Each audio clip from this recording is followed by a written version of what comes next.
কলরবের এমন ছটপটানি দেখে নিজানার নিজের বুকেও এক অজানা অস্থিরতা ভিড় করলো। এমন ভেঙে পড়া মানুষকে ঠিক কোন ভাষায় সান্ত্বনা দিতে হয় তা তার জানা নেই। কাপা গলায় অস্ফুট স্বরে বলল, প্লিজ কলরব, একটু শান্ত হও। এভাবে কেন বলছো? কিন্তু কলরব থামল না। সে দ্বিগুণ উন্মাদনার ধরা গলায় আর্তনাদ করে উঠল, আমার বুকের ভেতরটা যেন আগ্নেয়গিরির মতো পুড়ে খাক হয়ে যাচ্ছে। মনে হচ্ছে কে যেন মাথার ভেতর হাতুড়ি দিয়ে পেরেক ঠুকছে। এই যন্ত্রণা আমি আর সইতে পারছি না নিজানা। অসহ্য লাগছে সব। আমি আমি হয়তো পাগল হয়ে যাব, নয়তো মরেই। ঝড়ো হাওয়ায় আর বৃষ্টির অবিশ্রান্ত শব্দের মাঝে কলরবের হাহাকার মেশানো কথাগুলো আচমকাই থমকে গেল। নিজানা নিজের কোমল হাতের তালু দিয়ে চেপে ধরল কলরবের মুখ। ঠিক সেই মুহূর্তেই দূর আকাশে প্রচণ্ড শব্দে বাজ পড়ল। বিদ্যুতের সেই ক্ষণিক আলোয় দুজনের মুখশ্রী উদ্ভাসিত হয়ে উঠল এক অপার্থিব আবায়। নিমিষকাল তারা একে অপরের চোখের গহীনে তাকিয়ে রইল। নিজানা ঠোঁট নেড়েই কিছু একটা বলতে চেয়েছিল, কিন্তু তার আগেই কলরবের উত্তপ্ত পুরুষালী ওষ্ঠাধর প্রবল ঝড়ের মতো দখল করে নিল নিজানার কম্পিত কোমল ওষ্ঠজোড়া। মুহূর্তে এক তীব্র বিদ্যুৎ তরঙ্গ নিজানার শির দ্বারা বেয়ে নেমে গেল। আকস্মিক এই স্পর্শে তার চেতনা যেন মেঘে ঢাকা চাঁদের মতো আচ্ছন্ন হয়ে পড়ল। মস্তিষ্ক শূন্য, শরীর অবশ, কেবল এক অবাধ্য স্পন্দন তাকে গ্রাস করে নিল।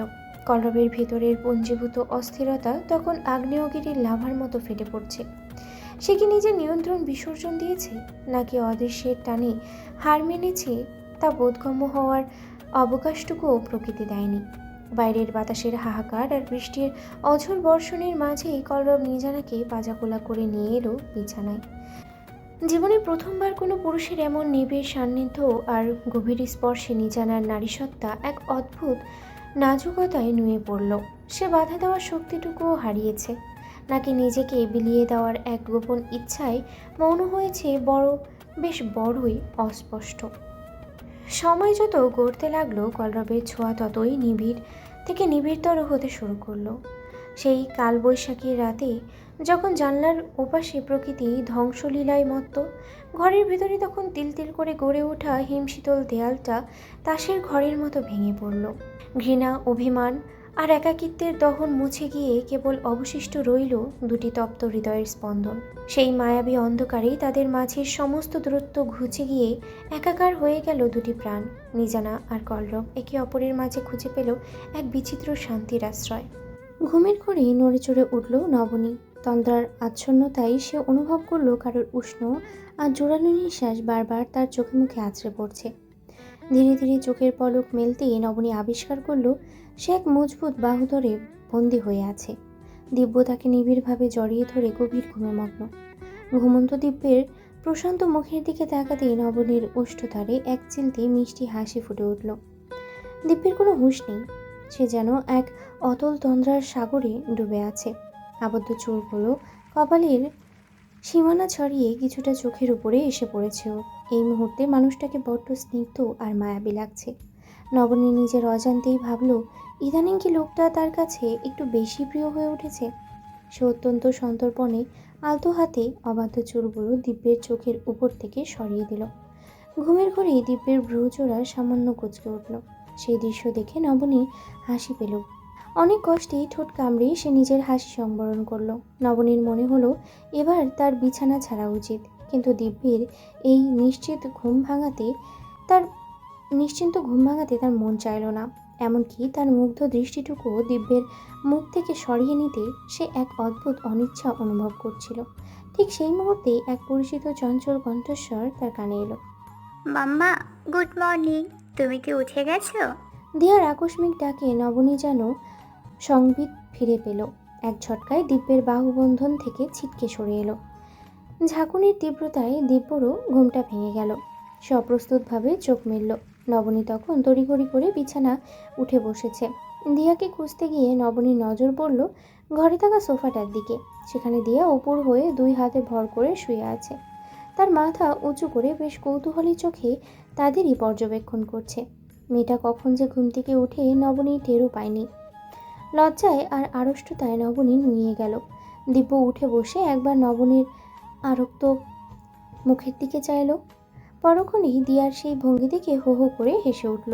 দিব্যের হাসি দেখে নবনী আবারও দিয়ার দিকে তাকালো। এবার সে নিজেও নিজের হাসি আর চেপে রাখতে পারল না।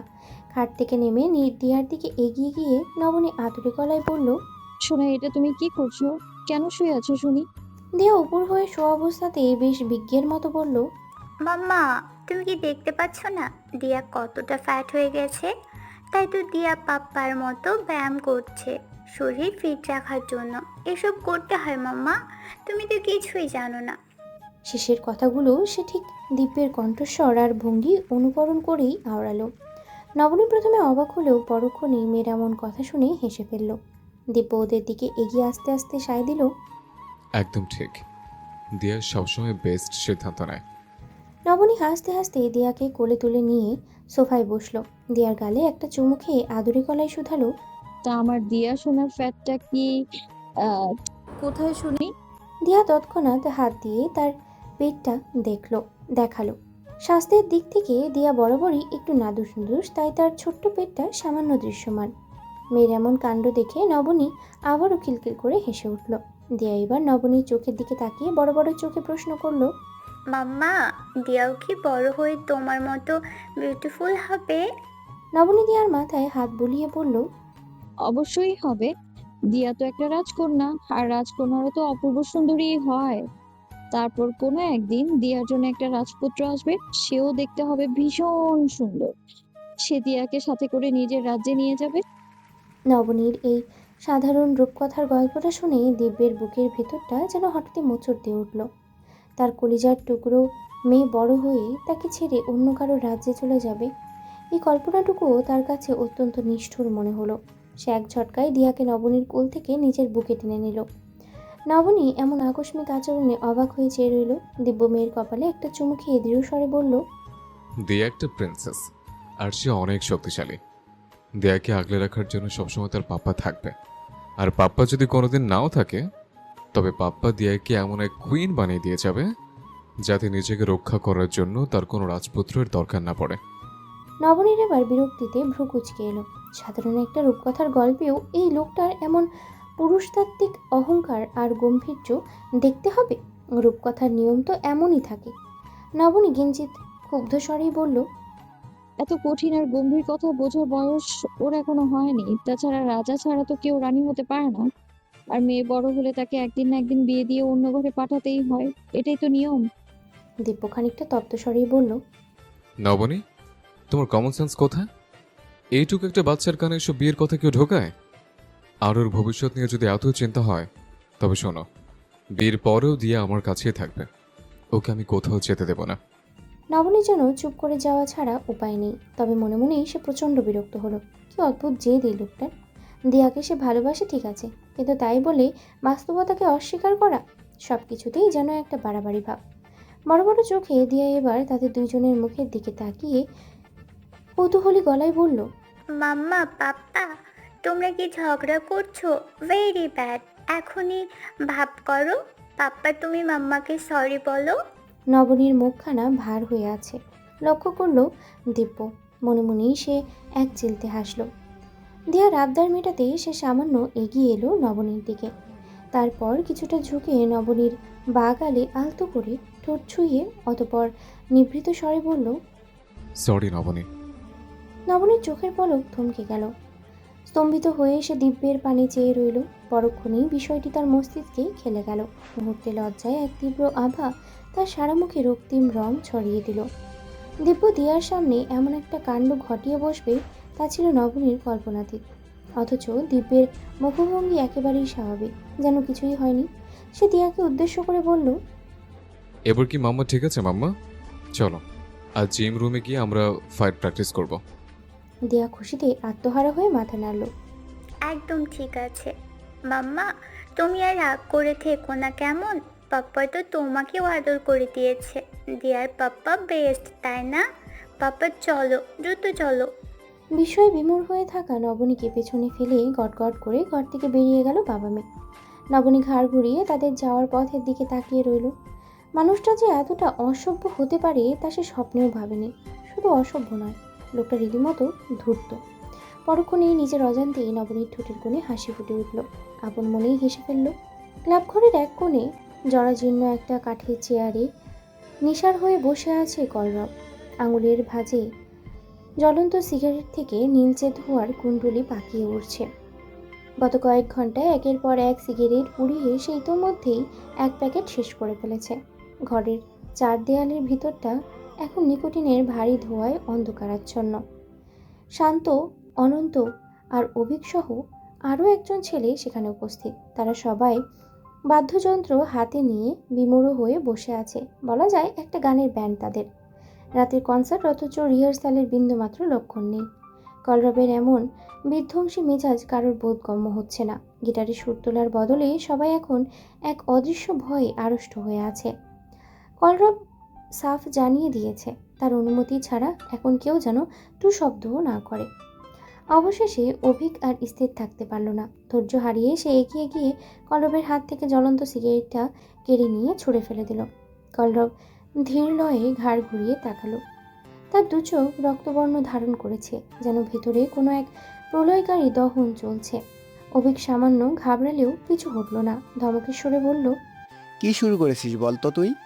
একবেলায় এক গাধা সিগারেট সাবার করে দিয়ে কি আত্মহত্যা নতুন কোনো রেকর্ড করার ধান্দা করেছিস? কলরব শীতল গলায় বলল, সিগারেটটা ফেরত দে অভিক, আমার মাথা কাজ করছে না। এসব নীতিবাক্য শোনার মতো অবস্থায় নেই আমি। অভিক নাছোড়বান্দার তপ্ত স্বরে বলল, বলে হলো, কালকেও তো তোকে বেশ চনমনে মনে হলো। নিজের মুখে বললি ইরার জন্য তোর আর বিন্দুমাত্র আক্ষেপ নেই। তুই নাকি অনায়াসেই মুভ অন করেছিস। তাহলে কাল রাতের এমন কি মহাপ্রলয় ঘটল যে আজ সকাল থেকে পুনরায় মরণ নেশায় নিজেকে ডুবিয়ে দিছিস? অভিকের সোজা সাপটা প্রশ্নে কলরব যেন মুহূর্তের জন্য থমকে গেল। কাল রাতে সেই ঝড়ো হাওয়া, নিজানার সাথে কাটানো সেই অবিমর্ষকারী মুহূর্তগুলো তার অস্তিত্বের গভীরে এখন বিষ হয়ে বিচ্ছে। নিজের ওপরই এক চরম বিতৃষ্ণায় তার ভেতরটা দুমড়ে মুচড়ে যাচ্ছে। তুই বুঝবি না অভিক, সমস্যা ইরাকে নিয়ে নয়, সমস্যা আমার ঘরের ভেতর যাকে নিয়ে এসেছি তাকে নিয়ে। কথাটা বলেই চেয়ারে গা এলিয়ে দিল কলরব। অনন্ত সামনে এগিয়ে এসে খানিকটা বিষয় নিয়ে শুধালো, তোর নিজানাকে নিয়ে এত কিসের সমস্যা ভাই? মেয়েটা কোন দিক দিয়ে খারাপ? হাজার গুণ বিচার করলেও সে ইরার চেয়ে বহু গুণে শ্রেষ্ঠ।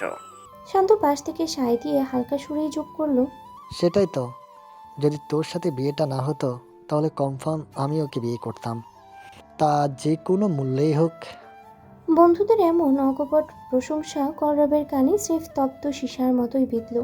সে এক ঝটকায় চেয়ার ছেড়ে উঠে দাঁড়ালো। চোয়াল শক্ত করে দাঁতে দাঁত পিষে বলল, আমার হাতে যদি মরতে না চাস তবে সব কটা একদম চুপ থাক। তোরা যদি আমার জায়গায় থাকতিস তবে বুঝতিস অশান্তি কাকে বলে। আমার কোথাও এক চিলতে শান্তি নেই। ঠিক আছে, অনেক হয়েছে, আমি চলে যাচ্ছি। আর কাউকে বিন্দুমাত্র প্রতিবাদের সুযোগ না দিয়ে কলরব জ্বরের বেগে ঘর থেকে বেরিয়ে গেল। তার প্রস্থানের দিকে বাকি সবাই বিমূঢ় হয়ে তাকিয়ে রইল। ওদের অপরাধটা ঠিক কোথায় তা কেউ বুঝে উঠতে পারল না। কলরব যখন ফিরে এলো, বাড়ির সবাই তখন সকালের নাস্তার টেবিলে সমবেত। কোনো দিকে না তাকিয়ে সে সোজা নিজের ঘরের দিকেই পা বাড়িয়েছিল, কিন্তু অলেখার সজাগ দৃষ্টি এড়াতে পারল না। তার ডাকে বাধ্য হয়েই সে কুহুর পাশের খালি চেয়ারটায় গিয়ে বসল। নিজানা ঠিক তার সম্মুখেই বসা, অথচ কলরব একবারও মুখ তুলি সেদিকে তাকানোর সাহস পেল না। নিজানা আজ সকালে ঘুম ভেঙে পাশে কলরবকে পায়নি। ঘুম থেকে ওঠার পর থেকেই একরাশ দ্বিধা আর সহস্র প্রশ্ন তার মস্তিষ্ককে কুড়ে কুড়ে খাচ্ছিল, যার প্রতিটি উত্তর এখন ওর সামনে বসা ওই মানুষটির কাছেই গুচ্ছিত। গত রাতেই সেই ঝোড়ো হাওয়ার উথল পাথাল মুহূর্তগুলোতে ভবিষ্যতের পরিণাম কিংবা তাদের নড়বড়ে সম্পর্কের পরিণতি কোনো চিন্তায় মাথায় ঠাঁই পায়নি। কলরব সেই অবকাশটুকু দেয়নি। কলরব নিজেও জানে না কাল রাতে ওর ঠিক কী হয়েছিল। প্রবল তৃষ্ণায় চাতক পাখির মতো স্বস্তির সন্ধানে হাহাকার করা এক তপ্ত মরুভূমি যেন আচমকাই এক পশলা বৃষ্টির দেখা পেয়েছিল। কলরবও ভুলে গিয়েছিল তার গ্লানি ভরা অতীত, তার চরম অপছন্দের মেয়েটির সাথে সম্পর্কের আজন্ম তিক্ততা। ব্যাস, 8-10টা সাধারণ দম্পতির মতো একটি মধুর রাত কাটিয়েছিল তারা। কিন্তু এখন এই বাস্তবতার মুখোমুখি দাঁড়িয়ে সে কী করবে তা ওর বোধগম্য হচ্ছে না। কলরবের মূল অস্থিরতার উৎস আসলে কায়েব, যদি তাদের মাঝখানে কায়েফ নামক কোনো অধ্যায় না থাকতো তবে হয়তো পরিস্থিতি এতটা জটিল হতো না।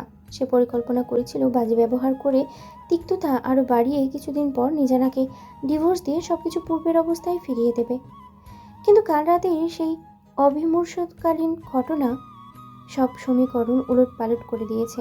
টেবিলের জমাটবদ্ধ নীরবতা ভেঙে আরশাদ তালুকদার বললেন, কলরব, সকাল সকাল কোথায় গিয়েছিলে?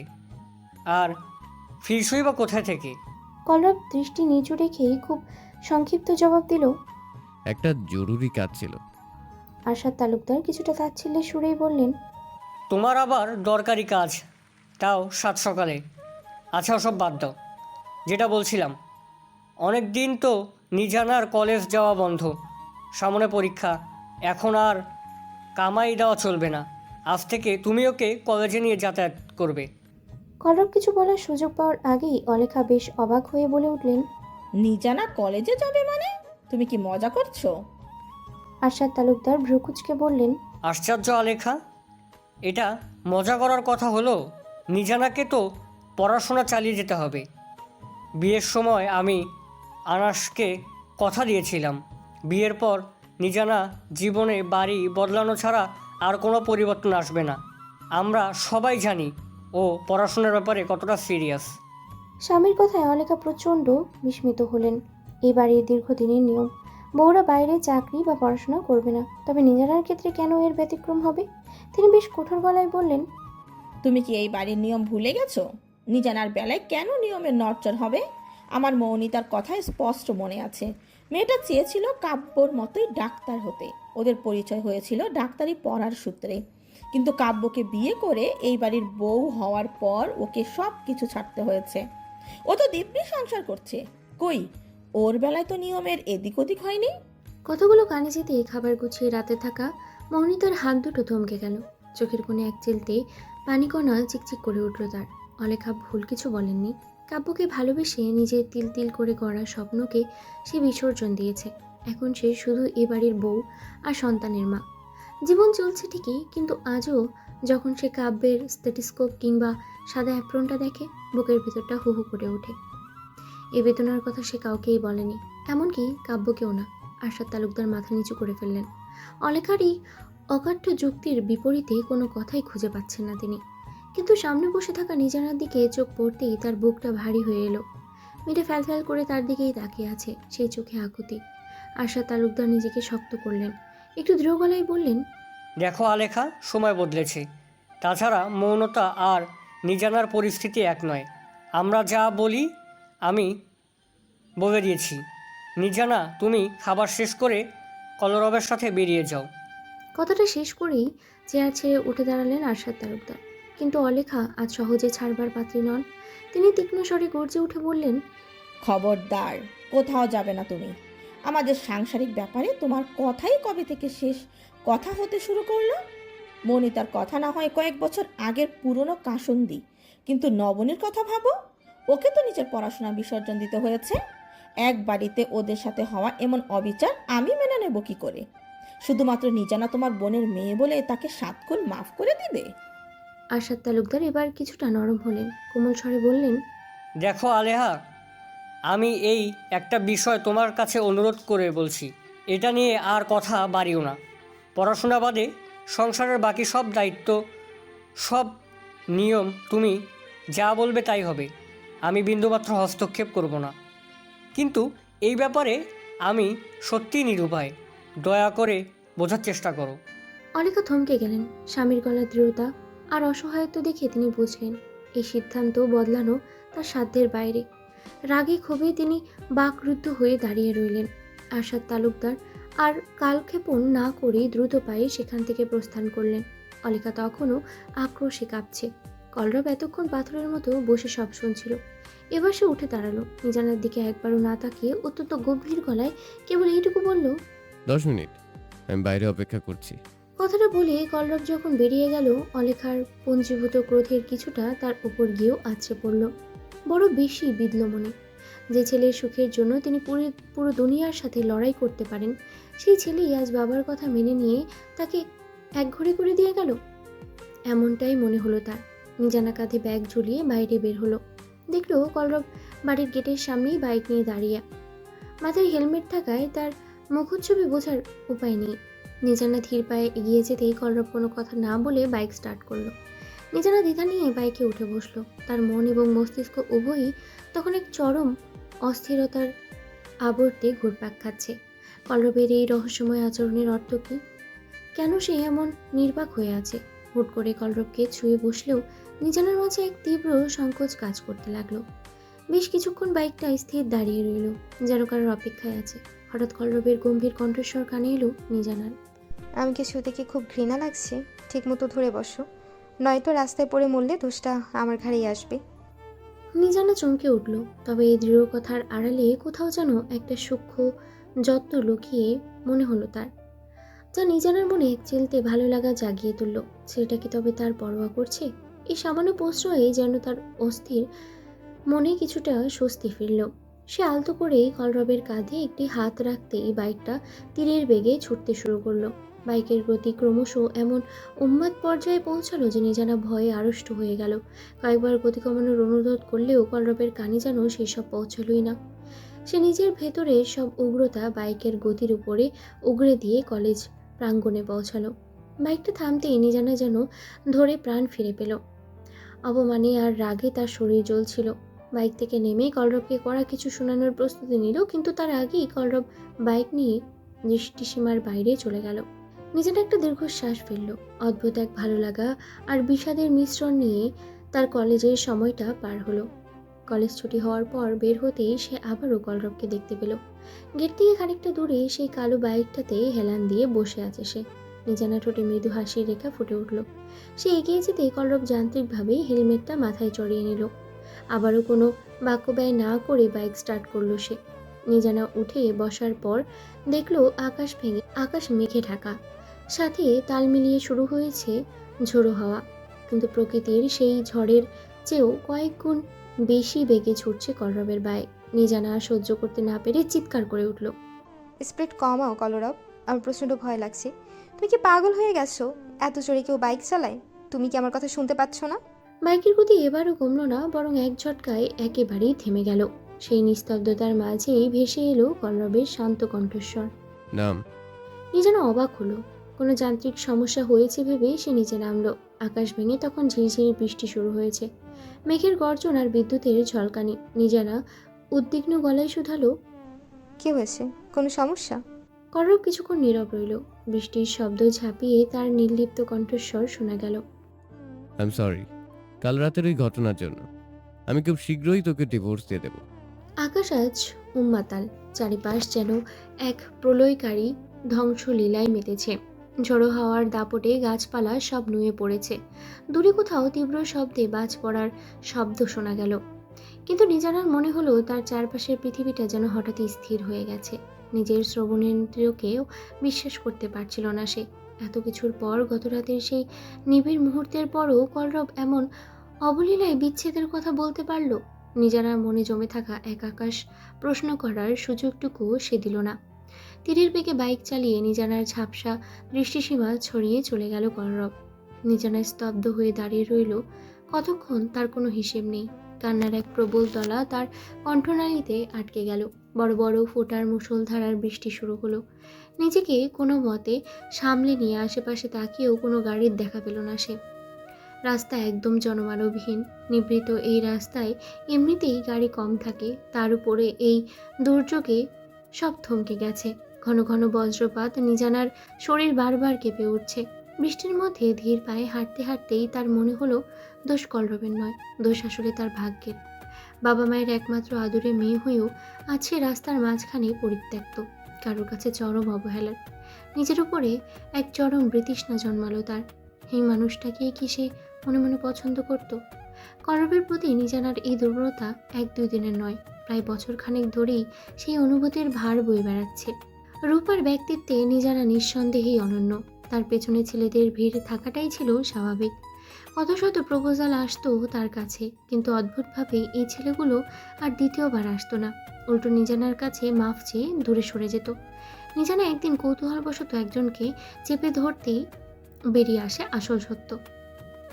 কলরব আর তার বন্ধুরা মিলে ওই ছেলেদের মারধর করত। কায়েফের আদেশে কলরব নিজানার উপরে নজর রাখত, আর কেউ তাকে বিরক্ত করলে উগ্রভাবে তার বদলা নিত। নিজানা ভেবেছিল হয়তো কলরব তাকে গোপনে ভালোবাসে, তাই এমন করে। শুরুতে কলরবের মতো এমন বেপরোয়া ছেলেকে সে পছন্দ করতো না, কিন্তু বিপরীত মেরুর প্রতি মানুষের এমন সহজতার আকর্ষণ থাকে। নিজানার ক্ষেত্রেও তাই হয়েছিল। যখন শুনল কলরব অন্য কাউকে বিয়ে করছে, তখন সে নিজেও সুপ্ত ভালো লাগাটাকে বুকের গহীন কোণে কবর দিয়েছিল। খুব একটা যে ভালোবাসা ছিল তেমনটাও তো না, কিন্তু যখন অনাকাঙ্ক্ষিতভাবে বিয়েটা হয়েই গেল, নিজানা ভেবেছিল হয়তো সৃষ্টিকর্তা চেয়েছিল তাদের এই অপূর্ণ গল্পটা পূর্ণতা পাক। আর এই জন্যই বোধহয় নিজানা না চাইলেও বারবার ওই ছেলের কাছেই দুর্বল হয়ে পড়ে। কিন্তু আজ নিজানার সব ধারণা ভুল প্রমাণিত হলো। কলরব যতই খারাপ হোক, এতটা দায়িত্ব জ্ঞানহীন আর অমানুষ হতে পারে তা সে স্বপ্নেও ভাবেনি। এমন একটা দুর্যোগের মধ্যে একা একটা মেয়েকে রাস্তার মাঝখানে ছেড়ে যাওয়ার মতো নিষ্ঠুরতা সে কিভাবে করলো। পথিমধ্যেই বৃষ্টিতে ভিজে একাকার নিজানাকে দেখে গাড়ি থামাতে বাধ্য হলো কায়েফ। সে কল্পনাও করতে পারেনি নিজানাকে এই অবস্থায় পথে দেখতে পাবে। হঠাৎ গাড়ির শব্দে নিজানা ঘুরে তাকাতে কায়েফ বিস্ময় নিয়ে ওকে দেখল। স্তম্ভিত হয়ে শুধালো, তোর এই অবস্থা কেন, আর এভাবে কেন ফিরছিস? তোকে কলেজ থেকে কেউ নিতে আসেনি? কায়েফের অজস্র প্রশ্নের বিপরীতে নিজানা কোনো শব্দ উচ্চারণ করল না। সে কেবল অপলক আর শূন্য দৃষ্টিতেই তাকিয়ে রইল। আদতে এই পরিস্থিতির কি জবাব হতে পারে তা তার নিজেরও জানা নেই। কায়েফ আর উত্তরের অপেক্ষা করল না, তড়িঘড়ি করে গাড়ির দরজা খুলে দিয়ে বলল, আগে ভেতর আই জলদি। নিজানা এক যন্ত্রচালিত পুতুলের মতো নিঃশব্দেই গাড়িতে গিয়ে বসল। কায়েফ আর চোখে মেয়েটাকে দেখে স্তম্ভিত হয়ে গেল। নিজানা স্বভাবগতভাবেই মিতভাষী, কিন্তু কায়েফের কাছে তার রূপ ছিল ভিন্ন। তার সাথে নিজানার সব কথা নির্দ্বিধায় ভাগ করে নিত। পরক্ষণে কায়েফের মনে পড়ল নিজানা এখন বিবাহিত। তবে কি এই অল্প কয়েকদিনের অনেক কিছুই বদলে গেছে? নিজানার এমন বিপর্যস্ত অবস্থা দেখে কায়েফের মনে হাজারো প্রশ্নের ভিড়। মেয়েটা বৃষ্টিতে ভিজেছে একাকার, ঠান্ডায় থরথর করে কাঁপছে। বাইরের ঝাপসা প্রকৃতির দিকে তাকিয়ে নিজানা উদাসীনভাবে হুট করেই বলে উঠল, কি হলো চলো। কায়েব সম্বিত ফিরে পেয়ে দ্রুত মাথা নাড়ল। নিজের টি শার্টের উপরে থাকা বাড়তি শার্টটি খুলে সে নিজানার দিকে বাড়িয়ে দিল। নিজানা বিন্দুমাত্র সংকোচ না করেই সেটা গ্রহণ করলো।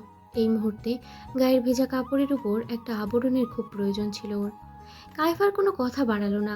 সে বুঝতে পারল নিজানা এই মুহূর্তে কোনো কৈফিয়ত দিতে ইচ্ছুক নয়। অপলক বিষণ্ণ নিজানাকে দেখে সে গাড়ি চালাতে শুরু করলো। ড্রয়িং রুমে তখন বাড়ির সবাই দুশ্চিন্তায় কেন্দ্রবিত ছিল। নিজানা ওকে অক্ষত অবস্থায় ফিরতে দেখে সবাই স্বস্তির নিঃশ্বাস ফেললেও ওর বিধ্বস্ত রূপ দেখে অবাক হওয়া থামল না কারোর।